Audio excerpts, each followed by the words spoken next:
Diabetes വന്ന് അതിൻ്റെ complications ആയിട്ട് സാധാരണ കോമൺ ആയിട്ട് കാണുന്ന കോംപ്ലിക്കേഷൻസ് നമ്മൾ രണ്ട് രീതിയിൽ പറയും. ഒന്ന് ചെറിയ രക്തക്കുഴലുകളെ ബാധിക്കുന്ന കോംപ്ലിക്കേഷൻസും വലിയ രക്തക്കുഴലുകളെ ബാധിക്കുന്ന കോംപ്ലിക്കേഷൻസും.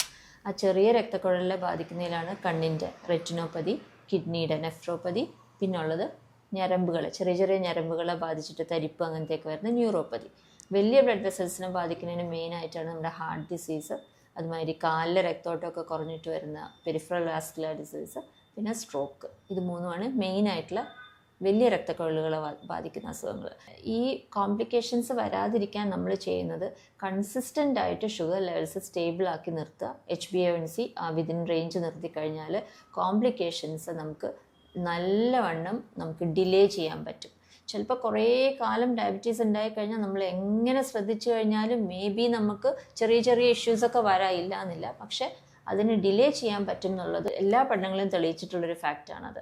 അതിൽ തന്നെ പറഞ്ഞിട്ടുണ്ട്, ഇപ്പം നിങ്ങൾക്ക് ഡയബറ്റീസ് വന്ന ആദ്യത്തെ 5 years നിങ്ങൾ നല്ലോണം കൺട്രോൾ ചെയ്താൽ even after 10 to 15 years down the line പോലും ആ ഇനീഷ്യൽ കൺട്രോളിൻ്റെ ബെനിഫിറ്റ് നമ്മുടെ ബോഡിക്ക് കിട്ടുമെന്നാണ് പറയുന്നത്. അപ്പോൾ ഇനീഷ്യൽ കൺട്രോൾ, കൺസിസ്റ്റൻറ്റ് കൺട്രോൾ, ഇത് വളരെ ഇമ്പോർട്ടൻ്റ് ആണ്. പിന്നെ കാലാവധി എന്ന് പറയുന്നേക്കാളും എനിക്ക് തോന്നുന്നു ഇപ്പോൾ ഒരാൾ ഒട്ടും ശ്രദ്ധിച്ചില്ലെങ്കിൽ കോംപ്ലിക്കേഷൻസ് കുറച്ച് വേഗം തന്നെ വരാം.